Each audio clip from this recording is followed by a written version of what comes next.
Today's episode is brought to you by Dojo Outfitters. Go to dojooutfitters.com and use code DOJOTube to save 10% on your next order.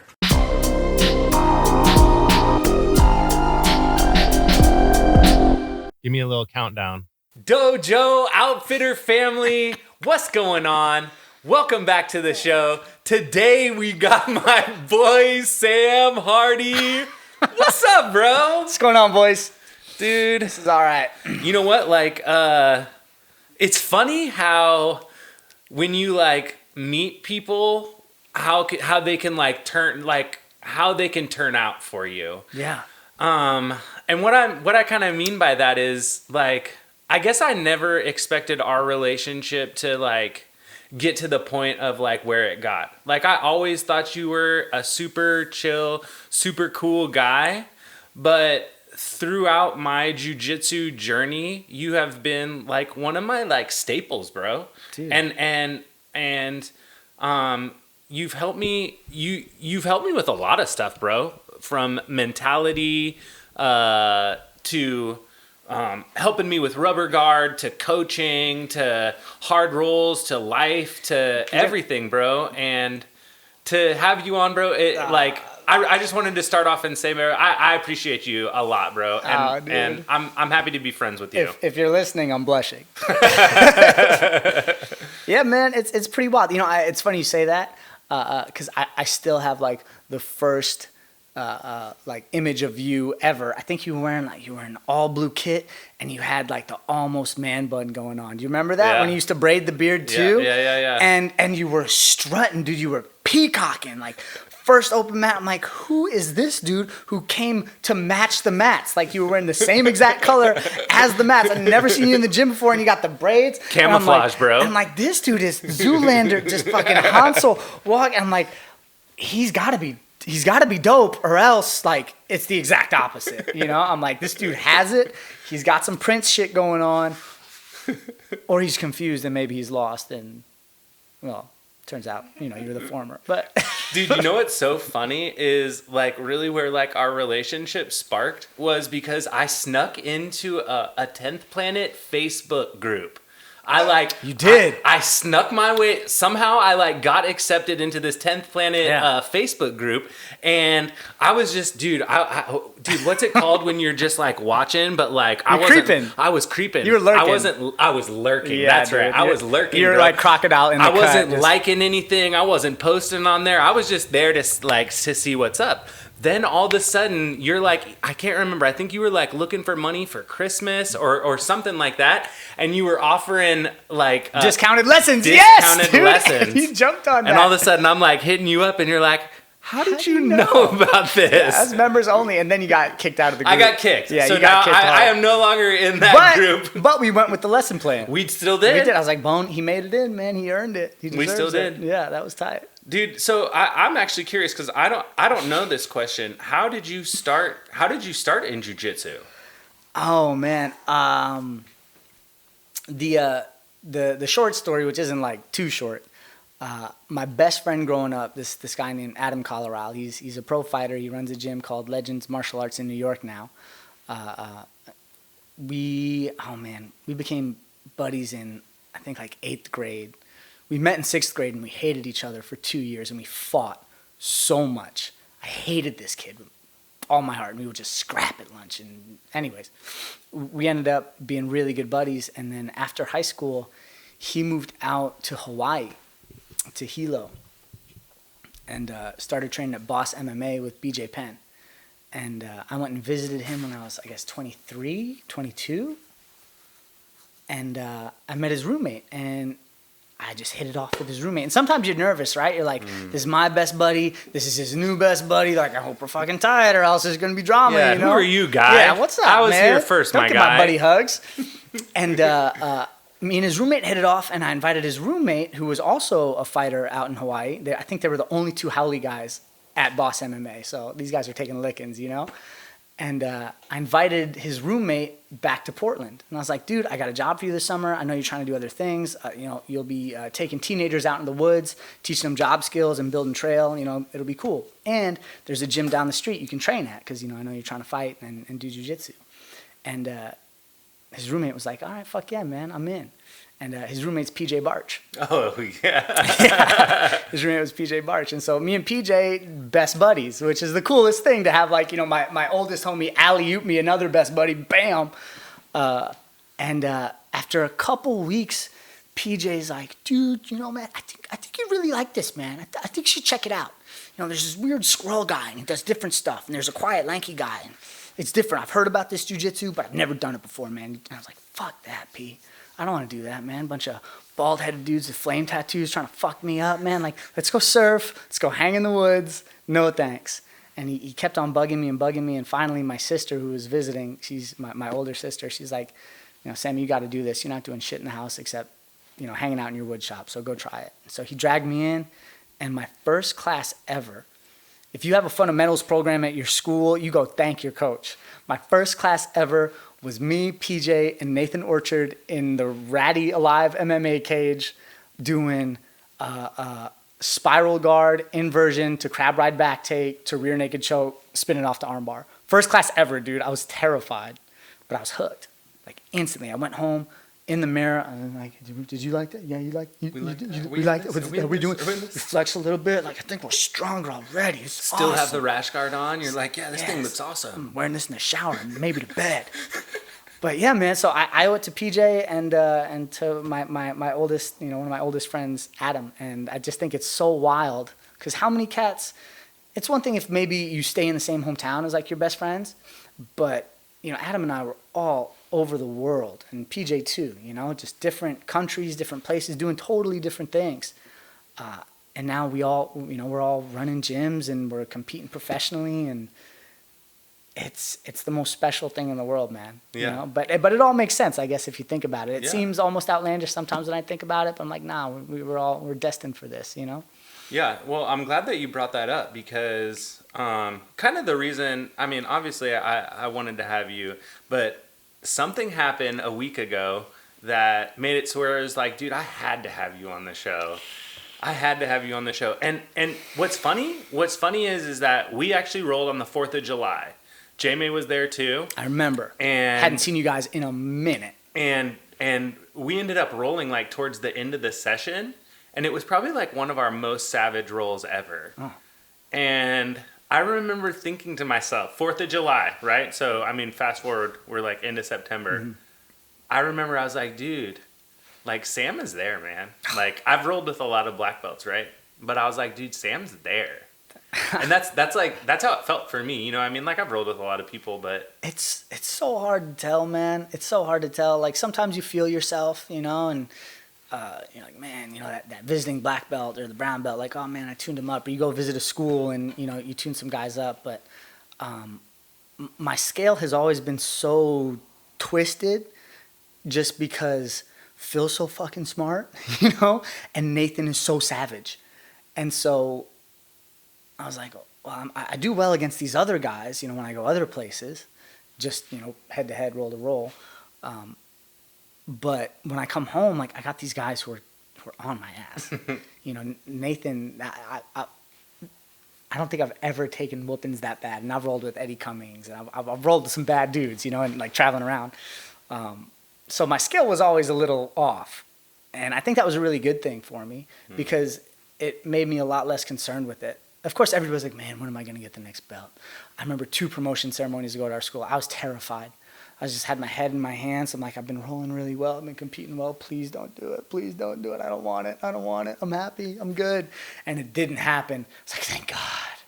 Thank God. And this one, I don't know. There was something else in the air. Dude, this one was insane because it wasn't at the gym. No. It was like Mount Tabor. Mount Tabor. Yeah, like, man. In a park. Yeah. And I messaged Phil. Dude, hey, I messaged Phil that day. And I was like, who's getting promoted on a hill? And he was like, a few people. And I was like, any black belts? And then he didn't say shit. He sent me an emoji. Which one? I can't remember. He sent What do you mean you can't remember? Dude, I can't. Oh, come on. It might have been a... All right. Dude, I'll have to show you yeah, after we'll this. talk later. I can't remember. It's just a poop face emoji. Dude, right? What if it was just like a poop and I was like, it's Sam? Yeah. But dude, I just had a feeling. And so you're Nate Orchard's first ever black belt. Yeah. Dude, like, I want to know. Tell me, like, take me through it. Like, what did it feel like? Because this was a long time coming. You know what I mean? And yeah, man, it hasn't really sunk in yet. You know, if I'm being honest, Yeah. it's really, really surreal. And I've had, it happened last Saturday. And I've had a crazy busy week. My mom was in town; she got to see it, which was really special. wow. And I'm working full time in the woods and teaching at night. So it was kind of like this thing happened. There's this crazy outpouring of like love and support and bewildering stuff. And then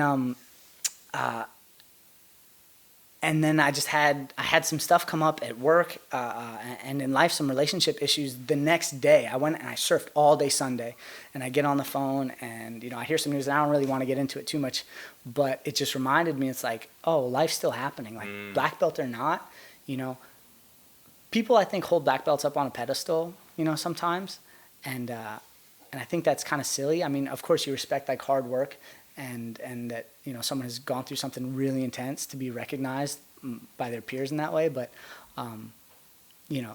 we still got to work to be better people, and black belts are, I think, let's just say that I feel really equipped to deal with gnarly things now, and even if I got to look inward and look at how I'm treating people or interacting with the world around me or how I'm rolling, I'm so much more confident in my tools to deal with the gnarly stuff. And that's one of the things Nate said in the speech, actually. He's like, Sam's capable now. He's ready. He doesn't need help. And that's how I feel. I feel like I've got these tools given to me by, these guys that I really, really respect. I'm also Phil's. I got two dads. Right. I got Nathan and Phil, as far as my black belt's concerned. And these guys have just put so much work into me. Dude, just let me stop for a second. Yeah. Let me just like that's such a how Nate said that, like, you don't need him anymore. Like, dude, that's such a special thing for him to say. Like, obviously you'll always need him. Yeah. But like, oh, dude, is it dusty in here all of a sudden? It was pretty heavy, man. It was pretty heavy. I'm not gonna lie. And it's an interesting relationship I have with both him and Phil. I don't think this happens so much anymore. Bowen, you're messing me up, man. Where you get to live with your senseis, you get to live with your teachers. Back in the day, you went to the monastery, you went to the mountaintop, and you were carrying water, you were carrying rice, and you were in their house, literally. Yeah. And I think I've been really fortunate to experience that with both of them. Nate and I were roommates in a house with two other people, for a couple years. And so it was just pretty intense tutelage, and like brotherhood that formed too. So it's this interesting student-teacher dynamic, as well as this like, he's sad one day, I'm helping him out. I'm sad one day, he's helping me out. And the same with Phil. I lived in Phil's house. I still live in Phil's house. Yeah. So my relationship with them, man, it's a deep and multifaceted one, and I'm not sure that many students get to have that with their teachers. So they've given me my life. Yeah. Yeah. My life, literally 90% of my friends, my income, my outlook, my problem solving abilities, my confidence. So I owe them a lot, man, and all I want to do is be better tomorrow, and keep earning that respect and that trust that they've given me. Because I have a black belt now, I'm supposed to be some sort of way. So. I'm still a little kid, man. I'm just a 16-year-old skate rat who just kept showing up every day. But it takes a lot to show up every day. You know what I mean? And I think that's why people who know what it takes to get a black belt, they respect it, and especially to get a black belt under Nate Orchard. He didn't give that. That wasn't given. That was you weren't given that gift. Like, that thing was earned. No, I say a lot, and I always think of Nate when I say it, but like, better beatings maketh the man. And the more whoopings you take and the higher quality whoopings you're getting, the more refined you're going to come out. You know, the hey, higher grit you're using to polish your knife, the higher grit you're using to sand down that wood cabinet, the shinier it's going to be in the end. That's funny you say that, because that's, when you start jiu-jitsu, like pretty soon into it, it humbles you. And Doesn't stop. And dude, Promise. the whippings from Andy that I got, dude, it had me going home like after practices and like No music. No music. No music. Like just You get home, you turn off the car.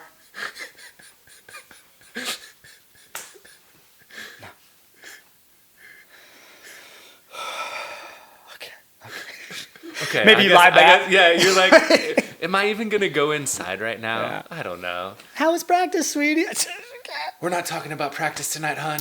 Dude, I think we're really lucky just in Portland in general. Let me shout out Andy real quick. I've never trained with him, but I watch all the Perfect the Crafts. Back before the virus, I used to do yoga with Lou over at Core Power every Thursday night. I think was his night, and just the style and the tradition, and like you can feel the intention and the good vibes and the aloha that they cram into it. And it's obvious in you two. You know, big shout out to J-May and you for being like amazing ambassadors of these guys. Every time I see Andy, dude, it's always good vibes. And like the way he puts stuff out, like the aloha hat that y'all did a while back, that went straight to the Hawaii High School judo team. I was like, I had to buy that on the spot. I'm not even a judoka. Like, you know, I'm a nogi guy, but I was like, I'm going to support that because Andy's rad. And then there's Aaron and Dealey. It's crazy for a small city how lucky we are, man. And I think that's it. That's the key. You want to keep going in jiu-jitsu, you be thankful for those beatings. You want to be thankful or excel in anything, it's all about gratitude. I had a really close friend tell me to start this morning ritual. I'm on a tangent right now. Thanks for the beer. But every morning you wake up, think about something or a couple things that you're grateful for and watch how it changes your day over time.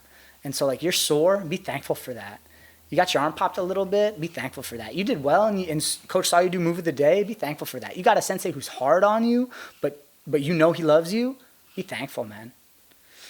Bro, while we're like talking about things like this, like a few months ago, we were talking and you hit me with this, like, you told me that submissions weren't like satisfying you anymore. And I thought that was like such an interesting thing, because if you think that was an interesting phase. Yeah. If you think about what we're doing, like we are trying to submit people, but I thought it was so funny that you were at a point where like that was no longer satisfying, that you wanted to do cool transitions, and you know, there is a beauty to a sweep, and I don't think it's a visual thing, you know, because like a big takedown or a back take or you know, flying armbar, those are aesthetically pleasing. They wow the crowd. And you feel cool afterwards. Or even creeping, you know, a slow choke in has a different sort of quality. But there is a proprioceptive quality to a sweep that is done perfectly and effortlessly that you can't describe. There's an ad campaign for I forget what surf company, it was like, only a surfer knows the feeling. I don't know, maybe it's Billabong or something.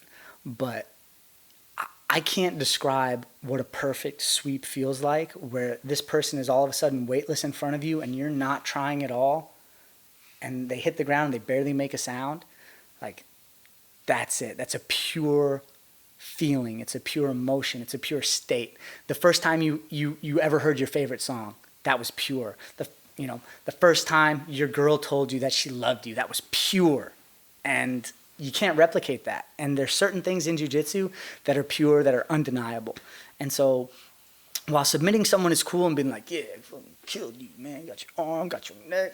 You know, maybe my friend saw it, like, good job. Or there's something to me about the quality of interaction. You know, even just staying like perfectly safe and side control, to me, I don't know. Those in-between moments got super interesting to me. I like surfing, so I keep referencing surfing, but there's this really, really stylish cat. Everybody has heard of him. His name's Rob Machado, and he defines style as the in-between moments between maneuvers. So it's not the big blasting turn that you do that defines your style. It's what you do right before or right after. And for a little while there, that was my focus in jiu-jitsu. Not the submission, not the actual back take, but all just the minutia, the little fibers that make up the tapestry. And I was geeking on that pretty hard for a while there. Dude, quick transition into surfing. I'm glad you brought it up. Anybody who knows you, I can't stop. I'm sorry, guys. Dude, I'm sorry. I mean, my friends are so sick of it. Yeah. My friends are so sick of it. I am not sick of it though, brother, because I love. I don't know. It's like when you power wash. If you've ever like power washed, how there's like a visual kind of like pleasure to it. Like that's kind of like when I watch you like refinish surfboards. That's kind of like how it is for me when I watch. It's like very like visually pleasing for you to turn something that like that one surfboard you had that was like, dude, no way that thing worked, dude. Yeah, that thing's and you like turn it around. Yeah, man. I think maybe it's a coaching quality. Just talking about like the building thing, and that's how we can tie it into jiu-jitsu. Is like, I see potential. Rarely, I'm not a pessimist, right? I don't think you can be a good coach, a really advanced practitioner by being a pessimist about things. So, like, yeah, this buddy of mine, this guy, Josh Humbert, he brought me this balsa wooden surfboard that was old. It was from Ecuador. It was definitely a decade plus. And he took the thing to Tahiti, which has crazy heavy waves, right? And like shallow reef. And he thrashed this old wooden board. He just beat the piss out of it. It's got, you can see literally through it. The holes go through the board. I don't know if you know anything about flotation, guys, but like usually things with holes in them don't float. You know, it's not how it works. And this had a ton. And I'm like, man, this board's the coolest board ever. It's old. It's Ecuadorian. It went to Tahiti and now it's in Oregon. It needs to be fixed. There's potential there. Yeah, it just fires me up, man. So like, I think it's why. So when did you start like fixing surfboards? Like or like when did you start surfing? Like I guess we should start there. Okay, all right. I was 13 or 14, and so I'm from New York, right? I grew up over there. I split my time between Washington Heights and Uptown Manhattan, and this little town called Dobbs Ferry, which is like just above the Bronx, basically. And I saw this documentary called Riding Giants about big wave surfing. I was like, that's fucking crazy. These waves are so big. Laird Hamilton looking all gnarly. Like, I wish I could do that, but I thought surfers were like Sherpas. Like, there was only 18 of them, and they all lived in Hawaii, just like the Sherpas, you know, they're all at Mount Everest. I didn't realize it was just like big global sport. But I was like, they're riding big waves. I got big hills here. All right, cool, bet. I'll do that, and I'll just pretend I'm surfing. And so I got a skateboard. I set it up with trucks that were like surf trucks, and I was just into it. And then when I turned 18, I was like, later, Mom, I'm going to the West Coast. And went to school up in Olympia, Washington, which is there's a crazy hippie school up there called Evergreen State College. It's gotten a lot of bad press recently, but they let you do this thing, dude. It's such a scam. You write this thing called an independent learning contract. So you're Professor Chickenbone, right? Hey, glad to have you in class today. Oh, hey, Professor. Hey. I want to go study Latin American language and ecology. You came to the right place, I'm assuming. Yeah, and so I got a professor to sign off on essentially a 6-month surf trip every year that I was in school. Perfect. Just so I could like learn and focus and go all in. Phil's described me, my good friend and another guy who gave me my black belt, him and Nate. Phil says, dude, you don't do anything casually. Like nothing. I got no casual hobbies. If I'm doing something, I'm all in. All in. And so I went and I learned how to surf. I'm like, well, obviously I got to learn how to build surfboards or else I'm a total kook, right? Yeah. If I don't know. You don't know anything about surfboards, you can't be a surfer. If I trained in the gi more, I'd probably try and make my own gi. I'd try and fucking do that. You just like show up with like what is that, dude? My brother, what? Why is that so brown? Yeah, what is that? You'd be like, this is the Sam Hardy gi. Yeah. Don't worry about it. This is a special fabric. Don't worry about that either. Mm-hmm. Yeah, man, I was into it. I was hooked. It was such a good like outlet for me, and because a lot of energy, and I just couldn't sleep. And surfing just saps you, and it's all consuming. It takes so long to get proficient. Just like jiu-jitsu, I think it's one of the hardest things out there to learn and do well. So I just like hard things, man. Yeah, I was into it. Something I always like to ask is whenever I get a competitor, because you like to compete a lot, is like how do you get ready for competitions, especially like the mental side? Yeah, it's taken a lot of trial and error. Dude, you just had my teammate Kevin on the previous episode. That kid's a competitor. He's great. His mental prep, I think, it's something I've always respected about him. The thing that I liked what Kevin said to me was, and something that I'm gonna try and use too, is that when he goes and competes, that's not Kevin Hughes. That's not Kevin Hughes. That's Kev Nasty. And you don't want to mess with that guy. No, you don't. He's a scary, right? scary bastard. He'll put you in a Kanye pastrami. But. And he'll hook you. Yeah, he'll take you. And then he'll meme the referee. Yeah. And so that's like that, dude. That's why I said next time. He was like, you need Chicken Bone to show up. And I was like, dude, I need to leave Ian home. That's true, man. Ian's a nice guy who likes to talk to people and feels bad. We need to leave that guy home. It's funny you brought that up, man. It's funny you brought that up because I was just talking with a good friend, and we'll talk about competitive mindset in a second, but how, like, if you only know someone from the gym, like, people who only know me from the gym, they don't really know me. Like, I feel like with you guys, we've hung out enough outside, and maybe it's just open mat, so it's a little more casual, but I'm way more open with y'all. I don't know if we'd have the same relationship if you were coming to the gym and you were some of our students. You know, it'd be a little different, because that Sam Hardy, he's kind of gnarly. I've seen that Sam Hardy. He's pretty gnarly. Yeah. When I do well in tournaments, man, like, and I'm fucking people up and I'm neck cranking them and I'm taking that throat home, like, afterwards, I usually go into the corner and cry because I don't like to hurt people. Like, I gotta recenter myself. But in terms of, like, prep and getting ready, I've learned that for me personally, I can't have any questions. I won't say you, but I need to take my camp so seriously. And that doesn't mean, you don't have room for fun or watching movies with the homies. But when you show up to practice, it's practice. I don't go to class during my competitive cycles. I'm coming to practice, I'm slapping hands, I'm fist bumping, I'm probably not bullshitting with you too much, and I'm working on my A game, and that's it. And then I really enjoy having intense adversity training sessions, so that when competition comes, there are no little voices like, did you train hard enough? It's like, well, of course I did, because I did a 45-minute Shark Tank with guys like Kevin and guys like Phil and guys like Michael Klingon and guys like Nathan, giving me all they got for 45 minutes. And then I did another 45 minutes of cardio on the bike until I puked. So comp day comes up and you can actually finally relax, because all the hard work is done, and you can just let that hard work show. And, I think about graffiti a lot. Like, it's a throwy, man. You throw it up, and you see how it looks, and you're like, oh, yeah, that's my preparation. Cool. And you can be happy with that.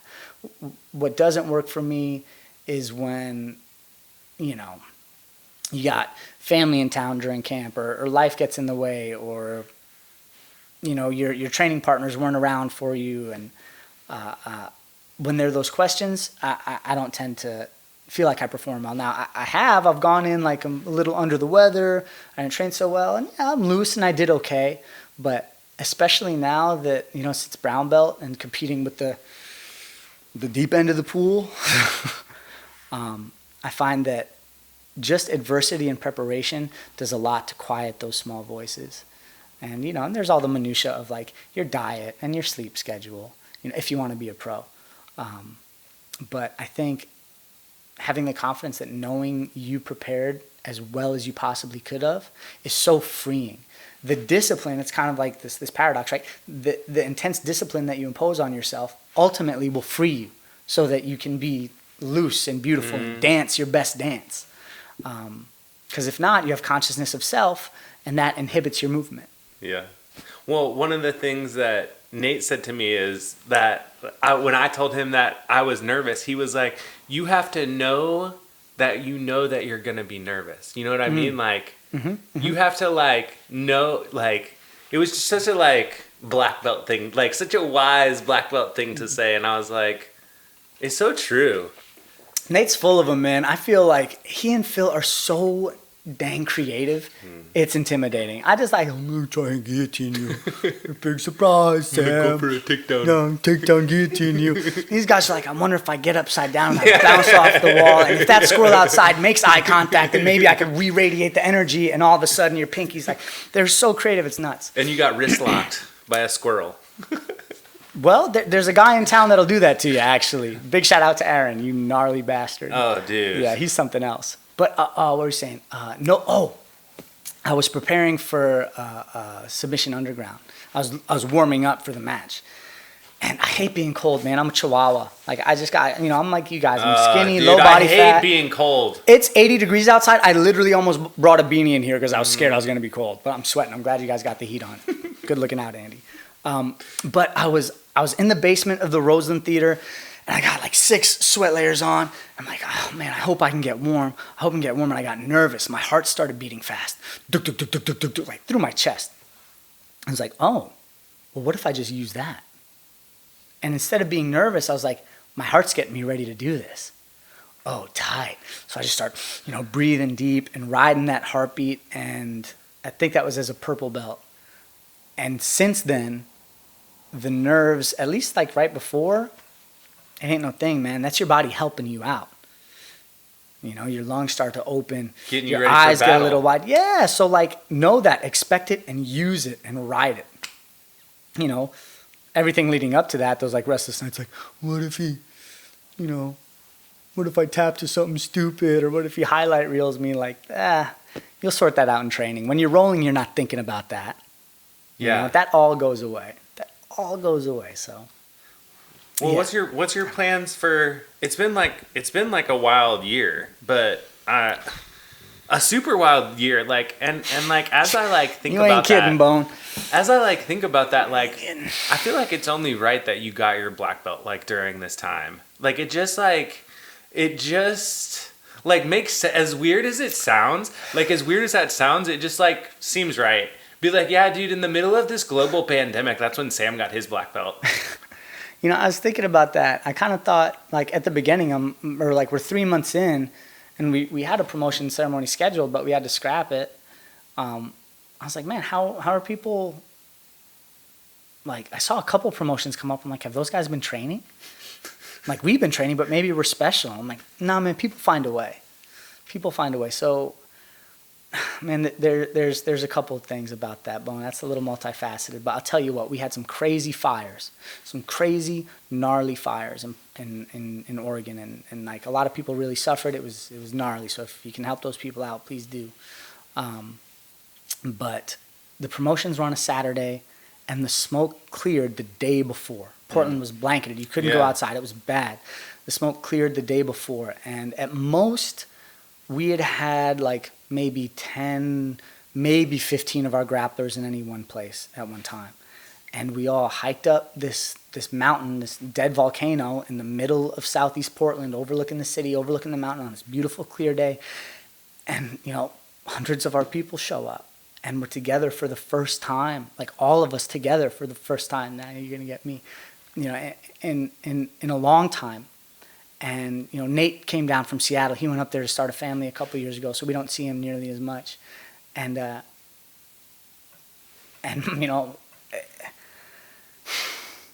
don't know how I feel about the timing. All I can say is that it was perfect, and it was beautiful. And, I was surrounded by friends. And I'll let you know how it all works out. But I'm going to share one quick thing. Karsten Carlson, who was my first fundamentals coach ever at Alive MMA, because Nathan and Phil were teaching Wild 10th Planet shit, right? I needed to learn to catch an underhook to pass, right? I just needed like the basics. He was my first coach, and I spoke to him the other day. He's a Aaron Milam black belt, Hensel Gracie affiliate. He's got a gym in Des Moines. And he called to catch up and congratulate me because he's been a big part of my journey. And he's like, dude, I've been thinking about it. And, every belt is like you're climbing this mountain. And you get to the top, you get your blue belt. You're like, fuck, there's another mountain up there. Yeah, we got a long ways to go. Like, all right, you rope up, you throw that shit over your shoulder, and you start climbing up. And you get to purple belt. And there's another mountain. And all the way up, brown belt. And for him, he got to black belt. He pulled himself up over the top, and he looked back, and he realized it wasn't a mountain he was climbing. It was just a cliff face. And he turns around, and he's in this huge, deep, infinite forest that he now gets to explore. And so it's not over, right? He's still working and checking things out, but it's no longer this arduous, crazy, grinding thing. It becomes this beautiful, exploratory, choose your own adventure. And that really resonated with me when he said that to me. He's a really poetic guy for being such a stud. And so I'm just excited to explore these woods and see where it takes me. But also, man, I'm really excited to like keep giving back and throwing a rope behind me and keep pulling people up that cliff, because that really fires me up, and I know I can be like pretty hard on my students sometimes, and my friends in general. It's I'm not perfect, but none of us are. No, man. But that's what's great about life. Yeah. Right? We're trying, man. Especially the people who try. I just want to keep trying hard, and I feel like my friends have just given me this affirmation. Nathan and Phil have given me this affirmation. But more even than the recognition, dude, like bottom line is they've given me skills to deal with intense situations intrapersonally and with relationships, and skills to deal with that one guy who maybe gets a little too crazy, but just skills to navigate the world around me and my own mind with like a pretty intense degree of confidence. And I don't know, man, I'll just keep bringing it back to gratitude. Nate and Phil, I love you guys. I love you guys. Bone and Jay, man, big shout. We appreciate you too. Dude, one last story before we get you out of here. Let's do it, man. You actually, it's something that I've talked about a lot on the podcast too, is that you were actually a part of my first ever submission at Blue Belt. I remember that, dude. And fine. I just started sweating a little bit. I took a private from you maybe a week before, and like we only worked on Dead Orchard stuff. Like the whole time, all we did was Dead Orchard, and it was like my goal at the end of it. Like once we'd done, it was like, dude, I was getting a Dead Orchard, and like that's kind of like where I had left it. Like you weren't there for my first match. Mm-hmm. My first match, I lost like quick. I saw it. I was across the gym. I saw that happen. Then I turned around. And then I walked. And there you were. Like, and like, it was such a cool thing for you to come over and coach and help me. And like, for me, it's such a special thing that you were there to see that, to help. Like, you basically, my man, I love you. Love you too, man. I just wanted to say thank you so much. It's such a special moment for me. And it's so cool that you got to be a part of that. You were a big part of that. Once I got the first one, because I ended up getting two. Once I got the first one, I came over to you and I was like, dude, I think they're on to me. You're like, you're good, brother. You weren't like that. You're like, I'm doing it again. He was fired up. You remember that? J-May was way more fired up than you, which is almost impossible. Dude, all right. I'm going to hit you story for story. Number one, I'm proud of you, and you put in the work and it showed, right? And like, that's what I'm talking about, the preparation. It'll all bubble to the surface in time. If not that competition, it would have happened the next one. You just got to keep putting in the time, and it'll show up in your art. All right, I'm trying not to run this too long here. My first competition ever. I think I'd been training for 3 months. It was Naga. They had it at the convention center. And this is back when the 10th Planet team had like 5 guys on it. That's it. And we get to the thing, and there's me and I think like 1 or 2 other white belts competing, and Phil and Nathan. And we get to the venue, and Phil and Nathan are like, all right, guys, we got to focus on us. Peace. Yeah, good luck, guys. Yeah, but, oh God. Your first competition at the convention center. I'm freaking out. And I have my first match. It was against Thomas Patrick, who's the pro fighter out of ATT now. And I have him in lockdown, but he locks up this Darce. And in my memory, there was like 30 seconds of exchange, whatever, and I think I threw some rubber guard at him. He ended up passing the half guard, and then he locks up this Darce, and I have him in lockdown, and I got like Darced for 4 minutes straight, but I just wasn't tapping. But I was about to, but then I heard a voice. Yes, whose magical voice did you hear? Then I heard a voice, and it was Bill Bradley, and Karsten from Alive, who weren't my like regular coaches, but they just knew me. Yeah. And they saw that I was having a match, and they came over, and I was like, "Oh, someone's got my back." It's not my main coach because they're fighting. And then something similar happened, I think 6 months later, when Aaron Milam and Henzo Gracie Academy moved to town. he was doing this seminar, and everybody's like, "Oh, Aaron, new black belt, John Danner, third degree, squirrel, evil." We should check him out, right? He had a rep. We go over to the seminar, and it's actually a benefit for one of the families in town whose like health insurance stopped paying for their sick kid. You know, I think the guy, without getting too much into that,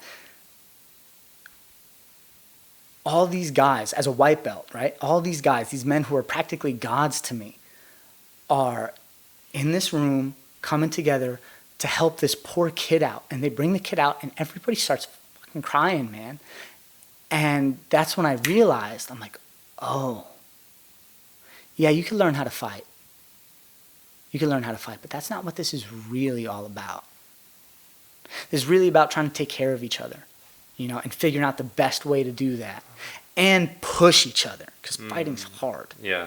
And dude, that has happened countless times. Like some of the biggest influences in my jiu-jitsu aren't from 10th Planet. Mike Torriero, Renzo Gracie wrestling coach, guy in New York, he's just friends with us. He's awesome. This guy, Jin Yoon Workshop NYC, that are just kind enough to share a word and encourage you. And they don't need to, man. These guys are like badass black belt fighters. They don't need to help you out. Like we went on a seminar tour with Josh Hinger. And he's awesome, man. Yeah. He posted a little thing to congratulate me on my black belt. I met him, you know, once. We hung out for 5 days straight. And he's like, hey, man, you know. Brothers. Yeah. And so at the end of the day, man, like, yeah, it's cool to be recognized. It's cool to be a black belt. I'm excited to compete and, like, you know, do the damn thing and be that version of Sam. But I think what really keeps feeding me is, like, is my man Bone and J-May having me on the podcast. We love you, brother.